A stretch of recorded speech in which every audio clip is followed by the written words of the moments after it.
피와 함께 살리셨고 너희는 은혜로 구원받은 것이라.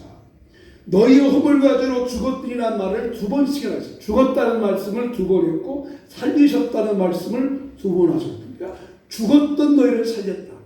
죽었던 너희를 살렸다고 말씀했어요. 가끔 우리가 기도할 때 저도 가끔 그런 표현을 할 때가 있어요. 그 잘못된 기도죠. 하나님, 죽을 수밖에 없는 나를 살려주셔서 감사합니다. 이 말이 틀린 말이에요. 죽을 수밖에 없는 나가 아니라 이미 죽었던 나. 죽었어요. 아멘. 우리는 죽었어요. 성경은 이렇게 표현한 적이 없어요. 죽었던 나, 죽을 수밖에 없는 나가 아니라 이미 죽어버렸어요. 이미 과거 시체, 영적인 시체가 됐어요. 영적으로 사망 선언했어요. 아담과 하와가 선악과를 따먹고 그때부터 이미 인간은 사망했어요. 여기 죽었다는 말씀은 단절 끊어졌어요. 여러분, 죽었다. 인간이 생각할 때 죽었다. 그러면 모든 것이 다 끝난 거예요. 더 이상 기대할 게 없어요. 더 이상 소망이 없어요. 수술을 했어요. 살려가 했더니 수술이 잘못됐는지 어쩐지 간에 도저히 기사회생이 없어요.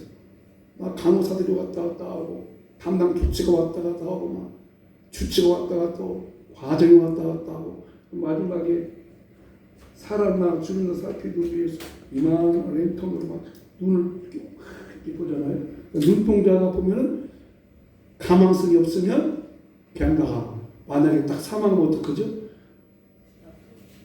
신천으로 딱 덮어가지고 영안실로 가잖아요. 여러분, 저와 여러분이 그런 상태였다는 거예요. 우리 신분 자체가. 자, 구원이라고 하는 것을 알기 위해서 예수 믿기 전에 우리의 상태가 어떤지를 확실히 알아야 돼요. 허물과 죄는 비슷한 단어지만 차이가 있어요.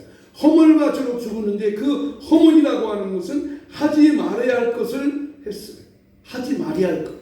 자, 잔디밭에 들어가지 말아라고 편말을 딱 붙여놓으면 사람 심리가 어떻게 잔디밭에 더 들어가고 싶어요. 왜 그럴까요? 이 인간의 심리. 하지 마라 했는데 더 하는 거예요. 이게 허물이에요. 하나님께서 하지 말아겠어요. 해서 안 된다는 거예요. 근데 더 해요. 죄라는 개념은 목표에서 벗어난 거예요. 하나님께서 인간에게 주어진 목표가 있었어요. 목표. 근데 그 목표에서 벗어났어요. 하지 말을 것을 했고 해야 할 것은 안 했어요. 인간이 하는 생각이 항상 악했어요. 그래서 노아 시대에 그랬죠. 노아 시대에 하나님께서 물로 심판할 수밖에 없는 것은 사람들 하는 생각이 항상 악한 뿐임을 보시고, 여러분, 이 악하다고 하는 것은 하나님이 원하시는 생각, 하나님이 원하는 목표점에 이르지 아니하고 엉뚱한 생각을 하고 살았다는 거예요. 이것을 우리 사이에 적용하면 어떨까요? 우리의 생각은 어떨까요? 여러분, 지금 우리는 어떤 생각합니까? 자녀를 위한 생각, 자신을 위한 생각, 자녀의 미래의 생각, 또 퇴직한 사람 은퇴 후의 생각, 이런 거 하죠? 당연히 해야죠. 그러면 이런 생각을 한다면 정말 우리가 구원받은 사람이라면 또 다른 생각을 해야죠. 육신적인 생각만 할 것이 아니라 영적인 생각, 거룩한 생각. 아멘. 그죠? 자신을 위한 생각도 당연히 해야죠. 자신의 미래를 위해서, 자기 삶을 위해서 얼마든지 할 수 있죠. 그런 생각도 하잖아요. 그러나 그런 생각을 한다면, 그런 생각 당연한 것이라면, 또한 정말 내가 구원받은 사람이라면, 정말 내가 하나님의 자녀로 죽었다 살아난 사람이라면 하나님을 위한 생각도 해야 되는데 그 생각에서 벗어나 버렸어요. 그 생각이 떠나가 버렸어요.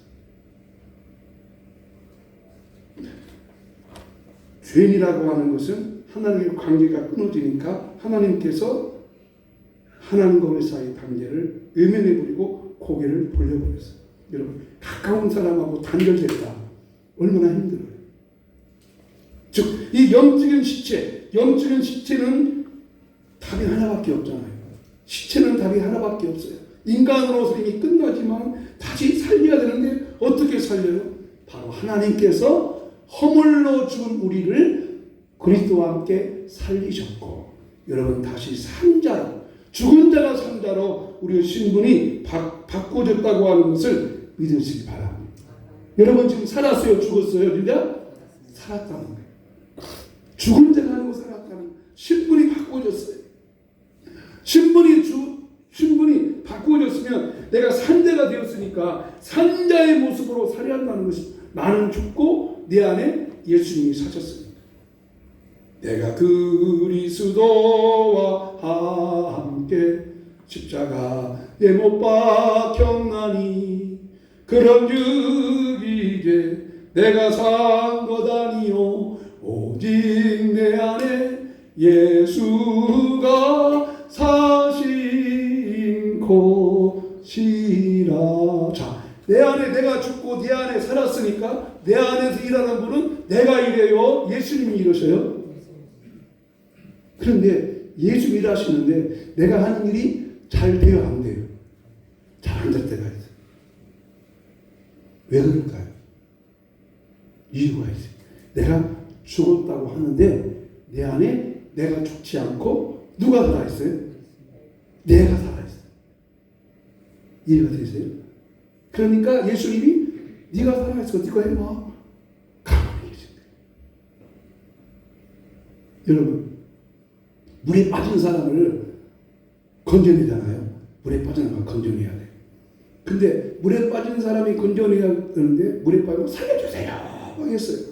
근데 이제 119 대원이 가서 그 물에 빠진 사람을 살려고 보니까 빨리 안 건져내요. 119 대원이. 왜 그런지 아세요? 보는 사람은 막 아니 저 사람은 다 죽었는데 왜 안 살릴까? 왜 안 살려줬어요? 그 사람 너무나 똑똑해. 자기가 헤엄쳐서 막 나오려고 해. 그러면 119가 그 사람을 건져낼 때 잘못하면 건져내는 사람은 어떻게 같이 빠져 죽어요. 그러니까 이 살려달라는 사람 힘 다 빠질 때까지 떼버려 주는 거예요. 그래야 건지고. 여러분, 예수님께서 내가 죽었고 내 안에 예수가 산다고 했는데 내가 얘 안에 내가 살아있으니까 일자가 안 되는 거예요. 안 풀리는 거예요. 믿으시면 아멘 하십시오. 그 깨닫습니다. 내가 안 되는 이유가 있구나. 잘 안 풀리는 이유. 내가 죽었다 하는데 내 안에 누가 있어요? 아직도 내가 살아요. 신분이 바꿔진 것을 모르는 거예요. 구원이 뭔가를 모른다는 거예요. 이게 구원이라고 하는 것은 나는 죽었구나. 내 안에 누가 있어요? 예수님이 있구나. 나는 내가 사는 것이 아니구나. 그 아니야. 또 하나, 구원이라고 하는 것은요, 신분이 바꿔지는데 어떤 신분이냐면 종과 노예의 신분에서 자유의 신분으로 바꿔지는 거예요. 구약 성경에서 구원이라고 하는 사건을 가장 리얼하게 표현한 사건이 하나 있어요. 이 사건을 여러분 절대 잃어버리면 안 돼요. 구원이라는 걸 생각할 때 이 사건은 절대 잊어버리면 안 돼요. 구약에서 구원의 사건을 표현할 때 가장 아주 세밀하게 실제적인 역사적 사건으로 표현한 사건이 출애굽 사건이에요. 출애굽 사건. 이스라엘 백성들이 애굽에서 430년 동안 노예로 살아요. 노예. 애굽의 파로의 종이죠. 파로의 노예죠. 파로의 노예. 그러니까 노예로 사니까 그 노예를 이렇게 일을 시키는 누가 그들에게 먹을 걸 줘야 돼요? 파로가 먹을 걸 주는 거예요. 근데 그 애굽에서 430년 동안 노예로 사는 그 이스라엘 백성의 신분을 하나님이 신분을 바꿔주기 위해서 모세야 애굽에 가서 내 백성 구원해 오라 할 때 모세에게 말한 것이 너희 백성, 이스라엘 백성을 말하지 않고 한번 저를 따라합시다. 내 백성. 내 백성 누구 백성이에요? 하나님 내 백성. 그 내 백성이다. 그러니까 지금까지는 이스라엘 사람들은 애굽 노예의 바로의 신분인 바로 백성도 아니죠. 바로의 노예였는데 그 노예의 신분에서 내가 뽑아내서 내 백성으로 삼겠다라고 하신 거예요.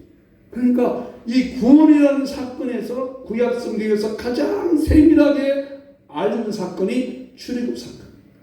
그리고 그 출애굽 사건을 증명하기 위해서 6월절 어린 양의 단축이 한 거예요.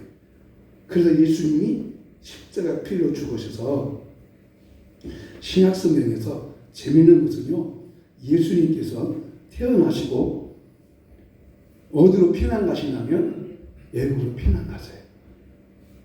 왜 피난 가셨을지 아세요? 헤롯이 죽이려고 하니까 피난 가세요. 그리고 천사가 요셉 이렇게 말해요. 헤롯이 죽기까지 애굽에 머물다가 죽으면 다시 와라. 예수님께서 어렸을 때, 아기 때 애굽으로 피신해 갔다가 나오세요. 왜? 구원을 설명해주기 위해서. 그러므로 구원이라고 하는 정리하면 신분이 바꿔졌어요. 첫째는 죽은 사람이 사는 사람으로, 따라 죽은 사람이 산 사람으로 바꿔졌어요. 또 노예가 자유의 신분, 자유 신분이 됐어요. 이게 예수님께 전에는 우리가 맨날 우상 숭배하고 미신 섬기고 세상 따라가고 육신의 노예되고 회상적으로 살았는데, 예수를 믿고 구원받아 보면 그 사탄과 마귀와 세상과 우상 숭배와 미신의 노예에서 벗어난 거예요. 이 이야기는 제가 설교 마지막 때 간증 얘기를 하나 하겠어요. 자, 구원이라고 하는 것은 따라서 신분이 바꿔졌다. 큰 거를 잘 몰라. 자, 구원이라 뭐가 바꿔졌어요? 신분이 바꿔요. 우리 신분. 그 신분이 어떤 신분이냐면 죽은 사람이 살아있는 사람으로 신분이 바꿔지는 거예요. 하나님의 자녀로 바꿔지는 거예요. 따라서 구원은 나의 신분이 바꿔졌다. 바꿔지는 거예요. 바꿔졌어요. 두 번째, 구원이라고 하는 것은 뭘까? 구원이 뭘까? 자, 구원은 새로운 생활의 시작이요 출발이에요. 자, 21대 국회가 이제 어딘가 오늘 시작됐어요. 그죠? 국회의원이 시작됐어요. 지금까지 국회의원이었다가 떨어진 사람은 신분이 뭐가 됐습니다. 그냥 일반 국민이 된 거예요. 그죠? 국회의원 신분의 자격이 박탈되어 버렸어요. 떨어졌으니까. 근데 이번에 다시 국회의원 된 사람이나 새로 된 사람은 오늘부터 이제 국회의원의 신분이 새로운 출발이 됩니다. 그 국회의원의 신분은 엄청난 특권이 온다고 그러죠. 엄청 특권이 와요. 그 어떤 여자분 한 분 있잖아요. 그건 무슨 정의연 어떤 사람이 이제 국회의원 전까지는 마음대로 못 잡아가지만 마음대로 잡아갔지만 이제 국회의원 신분이라서 못 잡아간다고 하잖아요. 국회의원 신분, 이 국회의원의 신분이 어마어마한 신분이잖아요. 그러니까 신분이 바꾸면 생활도 새롭게 시작된다는 거예요. 그러면 저와 여러분도 구원받은 게 뭐냐? 구원받았으니 신분이 바꿔졌으니까 이제부터는 새로운 생활이 시작됐다는 거예요. 근데 그 새로운 생활의 시작을 오늘 예배 속에서 기가 막히게 우리에게 이야기하고 있어요. 자, 2장 10절 말씀 같이 한번 읽어보겠습니다. 시작. 우리는 그가 만드신 바라. 여기 만드신 바가 중요해요. 이걸 꼭 기억해 보세요. 자, 우리는 그가 만드신 바라.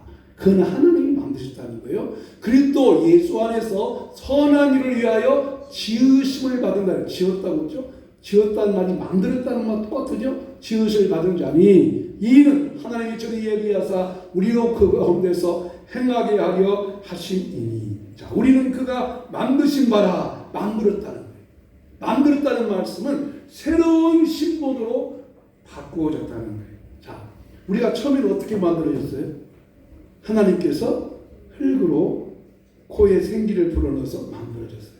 그리고 흙만 만든 것이 아니라 그 코에다가 하나님이 생기를 집어넣었어요. 그래서 하나님의 형상대로 지음받았고 가장 아름다운 모습이 됐어요. 아멘. 여러분, 이 세상에서 가장 아름다운 게 누구예요? 나예요. 꽃보다 아름다운 것이 나라잖아요. 나예요. 그런데 아름다운 우리가 죄와 허물로 말미암아 뭐였다고죠? 죽었다고 했어요. 죽었다고 하는 것은 하나님의 생기의 공급이 끊어졌으니까, 생기가 들어가지 않으니까, 영양분이 공급되지 않으니까 그 화려한 꽃들이 뭐가 돼 있어요? 다 시들쳐져 있어요. 철쭉도 정말 아름다웠는데 이제 다 마찬가지. 저와 여러분이 그렇게 아름다웠는데 아름다운 우리가 허물가지로 죽어버리니까, 생명이 단절되니까 끝나버린 거예요.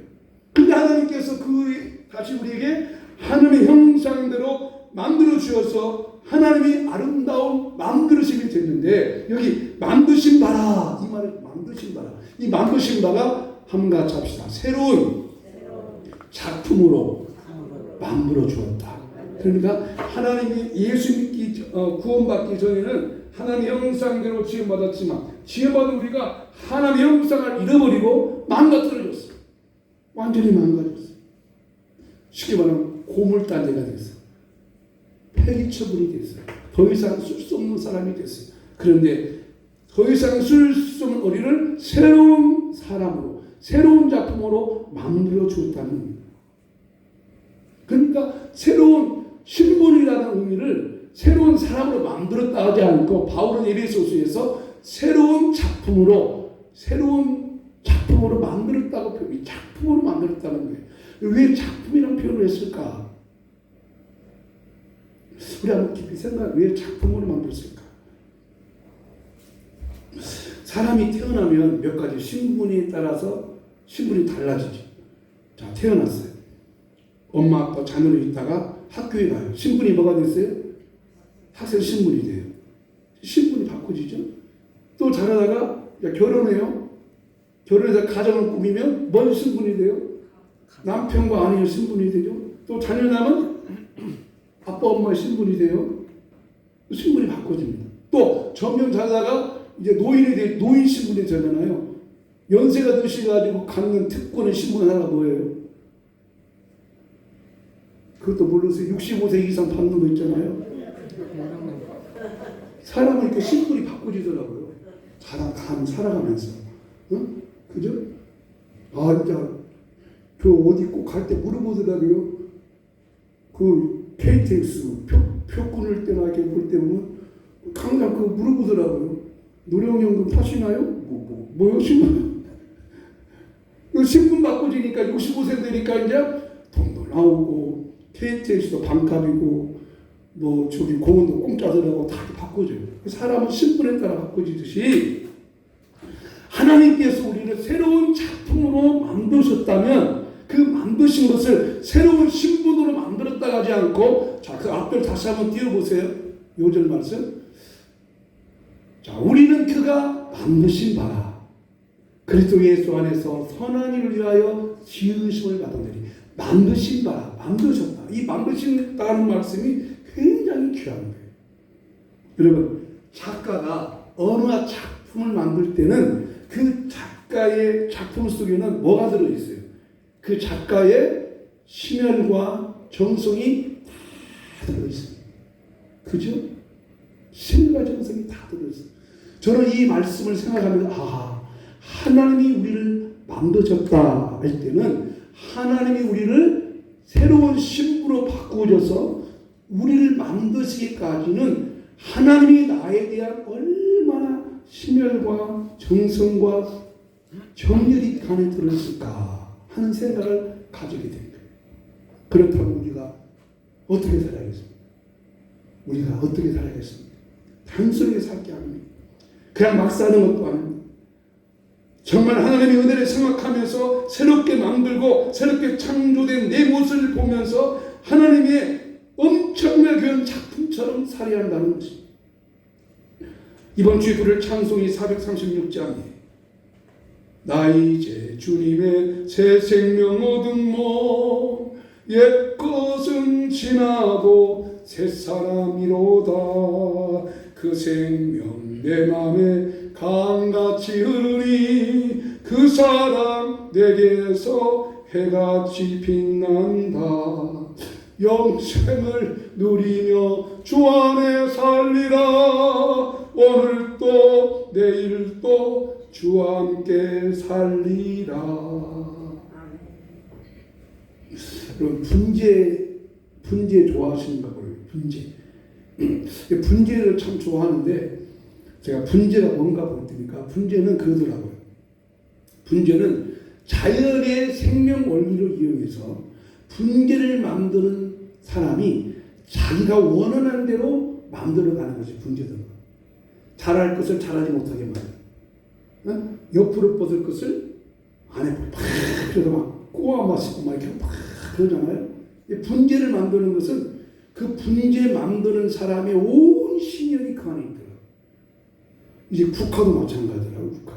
지금도 국화 가을 보면 정말 신경 국화가 나오잖아요. 그럼 국화를 만들기 위해서 그 국화를 만드는 사람이 온갖 신혈을 기울여서 거기에 물, 온도 여러 가지 다 정리해서 막 국화를 팍 아름답게 만들잖아요. 그러면 그 작품 속에는 그 작가의 모든 정성과 정이 다 있어요. 그게 작품이에요. 그래서 그 작품을 완성해서 그 작품을 통해서 빛이 드러나는 것이죠. 여러분, 하나님께서 저와 여러분을 그렇게 만드셨어요. 아멘. 이런 자존감을 가져주세요. 나는 보통 사람이 아니구나. 나는 보통 작품이 아니구나.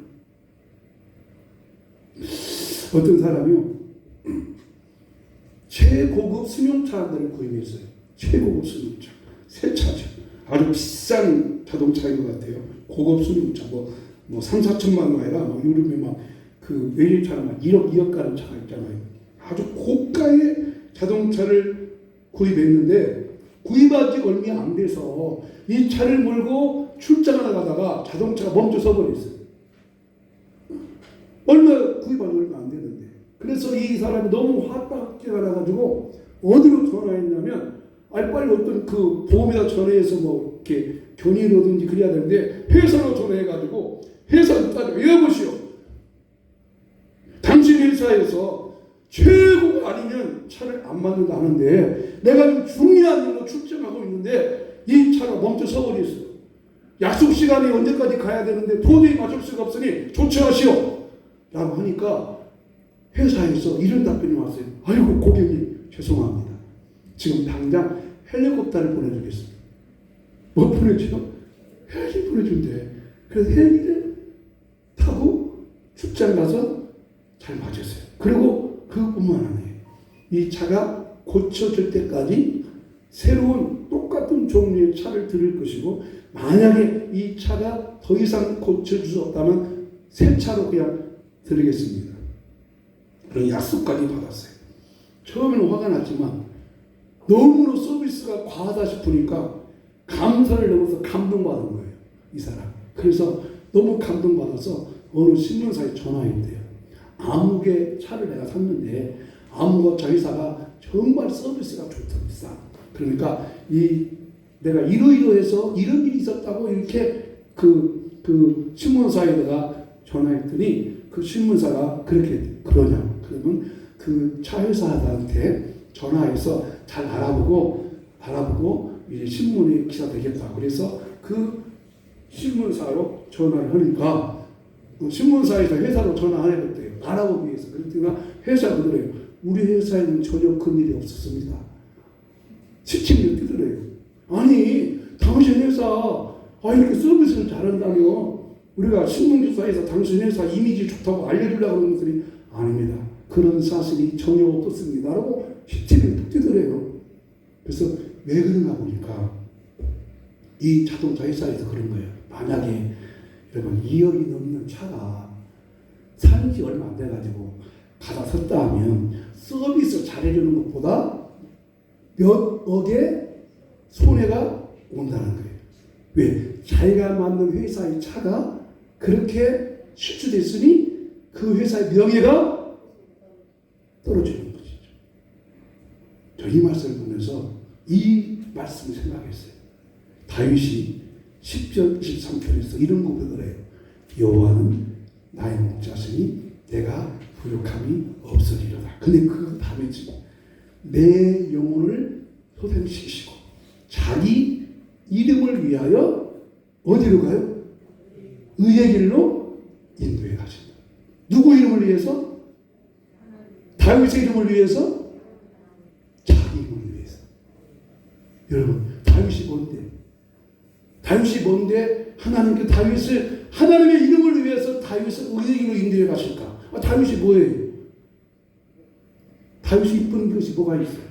근데 하나님이 다윗이 여호와는 나의 목자시니 하나님은 하나님으로 고백하고 자기 신분이 하나님은 누구시오? 목자시오. 자기는 양이에요. 자기가 왕이 아니고 자기 왕은 누구예요? 하나님이시오. 자기는 신하야. 이렇게 자기 신분을 고백하니까 하나님께서 다윗을 그렇게 인도해 준 줄로 믿습니다. 아멘. 크게 해주세요. 야, 여러분, 하나님 여러분을 그렇게 인도할 줄로 믿습니다. 자기 이름을 위해서 하나님 믿는 내 백성이, 나 믿는 내 백성이, 나를 따르는 내 백성이, 나를 나의 왕, 나의 하나님, 나의 목적으로 부르는 향유교회 성도들이 잘못된 길을 가지 않도록 하기 위해서 하나님께서 여러분을 그렇게 인도해 갈 줄로 믿습니다. 그러니까 우리가 구원받은 자로서 어떻게 살아야 됩니까? 아무렇게나 살 수가 없어요. 함부로 말할 수 없어요. 함부로 행동할 수가 없어요. 죽은 사람이 살았으니까. 여러분, 자동차에 내비게이션이 있어요? 내비게이션은 모르는 길을 갈 때 최첨단의 기술이죠.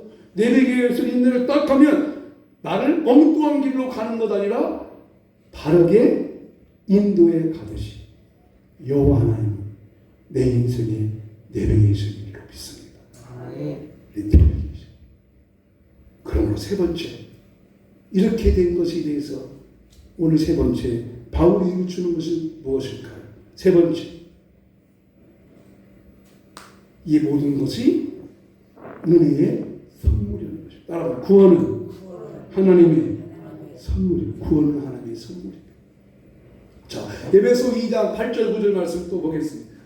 너희는 그 은혜에 의하여 믿음으로 말미암아 구원을 받았나니 이것은 너희에게서 난 것이 아니요 하나님의 선물이라. 행위에서 난 것이 아니니 누구든지 자랑하지 못하게 함이라. 이 말 자랑하지 못한다고 하는 것은 내가 구원받은 것을 자랑하지 말라는 말 아니고 우리가 내 행위와 또 내 열심과 노력으로 되는 것이 아니고 하나님의 은혜의 선물이라는 것입니다. 은혜라는 조건에서 하나님께서 그저 베푸시는 선물인 거예요. 아무 공로 없이 하나님의 거룩한 자녀로 삼아 죽었던 나를 살려주시고 내 신분을 새로운 작품으로 만들어주시고 그 작품이 훼손될까봐, 조화로운 작품이 훼손될까봐 하나님이 노심초사하시며 우리를 이끌어간다고 하는 것이 얼마나 큰 하나님의 은혜입니까? 내가 뭐 아무것도 그러면 구원은 철저하게 하나님의 은혜고 그 하나님의 은혜 우리는 그저 받기만 하면 주의 은혜를 받기만 하면 그 은혜가 내게 와서 나로 하여금 하나님을 위하여서 세상을 향하여 살아가게 할 줄로 믿습니다. 마지막 이런 간증 하나가 있어요. 이런 국립경상대학교 축산학과 교수인 주선태 교수라는 분이 쓴 책이에요. 그는 간증하면서 이런 간증을 하게 됐어요. 이 책에서 이 교수는 자기 엄마가 칠성님을 섬기고 점쟁이 찾아다니면서 미신을 믿던 엄마가 그 아들로 태어난 자기가 어떻게 예수 믿게 되는지를 기록한 책인데 여기 이것이 바로 구원의 선물이구나 알 수 있어요. 그 엄마가 아들한테 이렇게 세 가지 유언을 했답니다. 첫째는 절대 너 정치인 되지 마라. 두 번째, 절대로 개고기 먹지 말아라. 세 번째, 절대로 예수 믿지 말아라. 이 세 가지를 그렇게 유언했대요. 절대 정치하지 말고, 절대 개고기 먹지 말고, 절대 예수는 믿을 종교가 아니다. 그래서 그는 어머니 유언대로 그렇게 착하게 살았다고 합니다. 그런 그가 미국의 코네티켓 대학의 개공교수로 이렇게 파견이 돼서 거기에서 열심히 한 1년 동안 열심히 연구하고 공부하고 하는데 뭐 이제 주일날 그 쉬는 날이면 유행도 가고 골프도 치고 열심히 살았대요. 그런데 이제 일요일이 되면 집에서 있기가 심심하고 또 자기는 골프 치러 가야 되고 놀러 가야 되는데 자기 그 어린 딸 소영이라는 딸 하나가 있는데 그 딸을 맡길 수가 없더래요. 뭐 골프 치러 데리고 갈 수가 없고. 그래서 그 옆에 사는 어떤 집사님이 그 아이를 데리고 가면 어떡하냐고. 그래서 그렇게 하라고. 그래서 이제 그 아이를 그 집사님 데리고 가서 딸아이는 그 교회 가고 자자고 와이프는 여행 다니고 골프 치고 다니니까 딸아이도 그걸 걸면 편하겠어요. 그렇게 이제 살고 있는데 어느 날 이런 소식이 들었대요. 소연이가 아빠도 없는 애들아 고아인가 보다.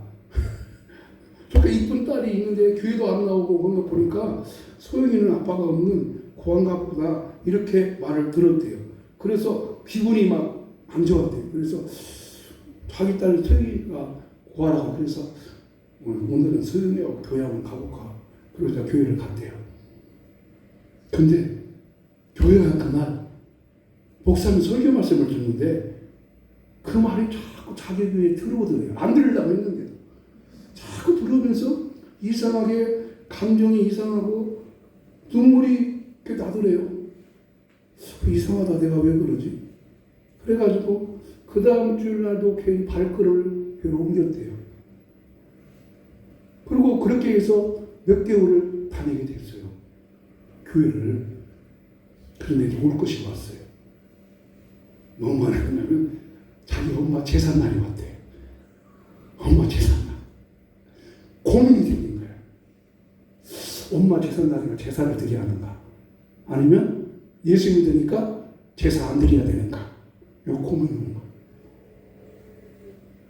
그래서 어떨까 생각하다가 어쩔 수 없어서 엄마 제삿날 상을 다 차려놓고 하나님 앞에 이렇게 기도해야 옆에다 설교해야 돼요. 하나님 죄송합니다. 처음으로 내가 내 목소리 되어서 당신께 기도합니다. 제가 이렇게 기도해도 하나님은 아실 줄 압니다. 지금부터 내가 엄마 제사를 지낼 것이지만 높아심에서 한번 말씀드립니다. 하나님은 도와줄 그런 우상이 아니라는 알고 내 방법대로 우리 엄마가 알려주는 대로 내가 이렇게 제사 드리니까 하나님 이해해 주십시오. 이렇게 하고 엄마 하나님 앞에 기도하고 제사상에다가 인사하고 절하고 이제 제사를 마쳤대요. 그리고 제사를 다 마치고 나서 수영이는 자기 방에 들어가고 저희 와이프도 방에 들어갔는데 엄마 그 영전 앞에서 다 태워놓고 가만히 엄마를 바라봤대요. 엄마를 바라볼 때 눈물이 나더래요.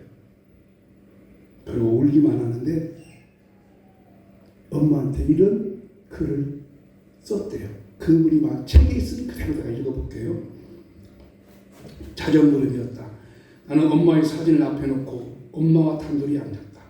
엄마 사진을 보면서 한동안 말을 하지 못했다. 눈물이 줄줄 흘러나왔다. 그냥 울기만 했다. 그리고 말문이 열렸다. 엄마가 틀렸어. 이때까지 나 엄마 말 잘 들었던 효자였지. 근데 엄마가 틀렸어. 엄마가 말하는 거 다 가짜야. 엄마, 내가 얼마보다 똑똑하고 더 많이 배운 거 알지? 엄마는 나한테 현명하게 살려고 잘 가르쳐 주었어. 그래서 내가 공부해서 엄마 아들 박사 되었다고 얼마나 박수치고 좋아했어. 근데 엄마, 내 말 좀 들어봐. 엄마가 잘못 알고 있었어. 엄마가 믿었던 것이 가짜야. 엄마는 우리 집에도 구달 때 창피하게 동네 사람들이 다 쳐다볼 때 엄마가 시키는 무당이 시키는 대로 하라고 나한테 나 말했지. 그때 엄마 나 아들 효자 되리라고 엄마 시키는 대로 다 했어. 그런데 이제 와서 보니까 엄마가 틀렸어. 그러면서 이렇게 제 엄마한테 이런 말이에요. 엄마 나 어떡하지? 나 하나님 앞에 찍혔나 봐. 하나님이 나 선택했어. 다 구원해서 받아버린 거야. 엄마 어떡하면 좋아? 엄마는 지옥 가 있는데 나는 천국 가게 됐는데 엄마 어떡하면 좋아? 여러분, 예수를 절대 믿지 않겠다고 했던 이 교수 겸 박사가 예수를 믿게 된 것이 하나님의 선물이었다는 거예요. 아멘. 여러분도 그 선물을 받으신 거예요. 그렇다면 이 교수가 말해요. 어떻게 살아야지? 이 선물 받았으니까 어떻게 살아야지? 죽었던 나를 살리시고 하나님의 자녀 신분으로 바꿔주시고 자기 이름을 위해서 내가 망가질 것 같으니까, 내가 범죄할 것 같으니까, 내가 잘못 믿을 것 같으니까, 내가 세상 사람 될 것 같으니까 그렇게 사지 말아라.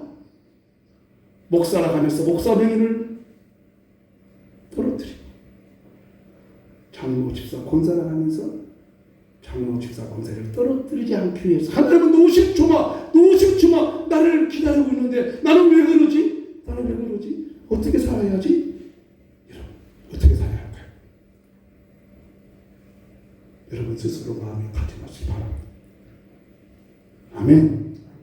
마음이 다짐하시기. 그렇다면 나는 내 마음대로 살 수 없다는 거예요. 죽어서 천국 간다고 하는 그것만 가지고 살아서는 안 된다는 거예요. 이 땅에 살면서 천국 백성처럼 살아가는 모습.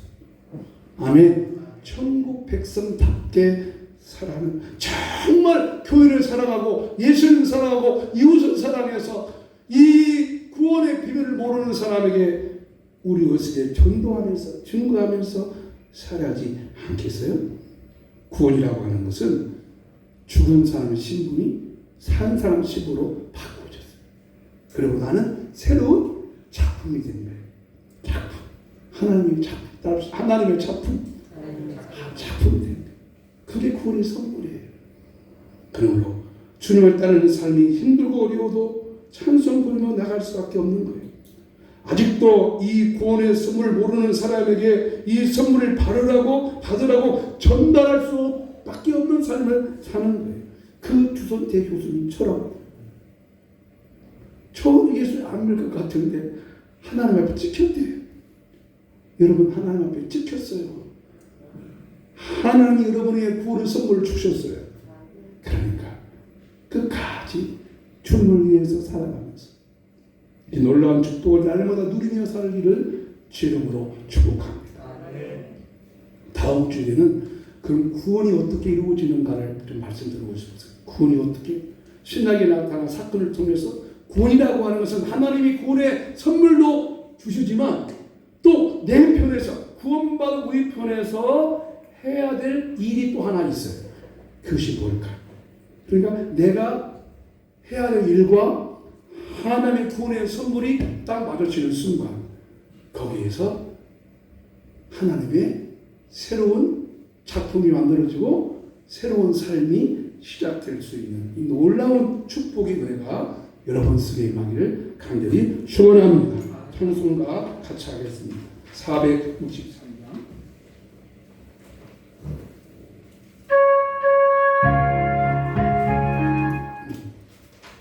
463장.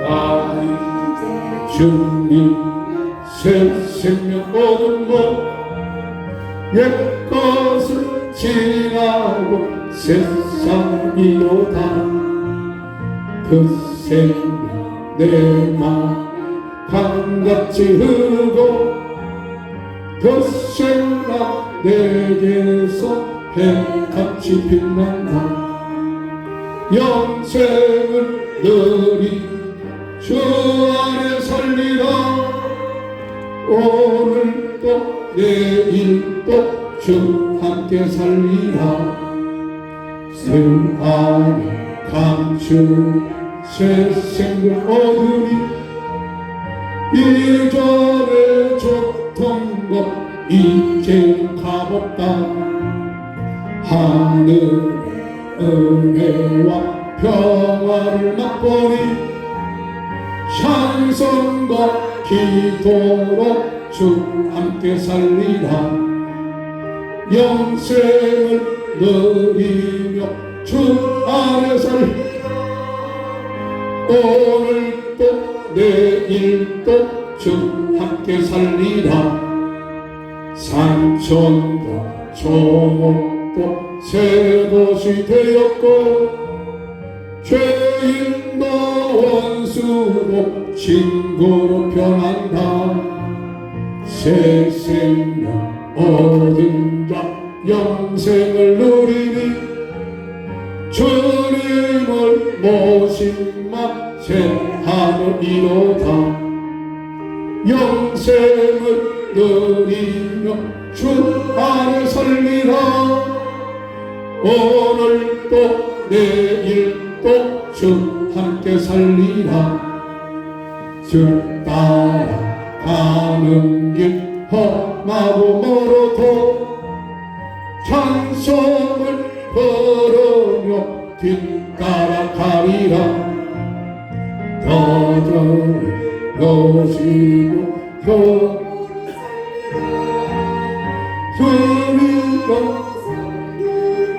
주 안에 살리라. 영생을 누리 주 안에 살리라. 오늘도 내일도 주 함께 살리라. 말씀을 생각하면서 주님 구원받은 것이 무엇인가를 생각하면서 죽은 나의 신분을 살아있는 신분으로 바꾸어 주시고 하나님의 아름다운 작품으로 만들어 주셨으니 작품값을 하는 작품값을 드러내는 삶을 살게 해달라고 같이 한번 기도합니다. 하나님, 구원의 의미는 단순히 예수 믿고 죄사함 받고 죽어서 천국 가는 것으로만 생각했던 우리 구원에 대한 오해를 풀어주시니 감사합니다. 이 땅에 살면서 죽어있던 나를, 이미 죽어버린 나를 새로운 생명으로 살려주신 놀라우신 구원의 은혜를 기억하며 살게 하시고 아버지 거룩한 작품으로 만들어 주셔서 이 은혜의 선물, 이 복된 선물을 기억하며 하나님이 원하시는 그 원의 삶을 살도록 우리를 이끌어 주시고 인도하여 주시옵소서. 각자 마음속에 감동받은 대로 구원받은 자의 아름다운 삶의 모습이 있게 하여 주시옵소서. 하나님 감사합니다. 구원의 놀라운 선물이 얼마나 큰 것인가를 기억하고 그 하나님께로 받은 선물, 그 선물값을 하며 살아가는 저희 모습이 되도록 날마다 주와 함께 살아가는 복된 삶이 되게 하여 주옵소서.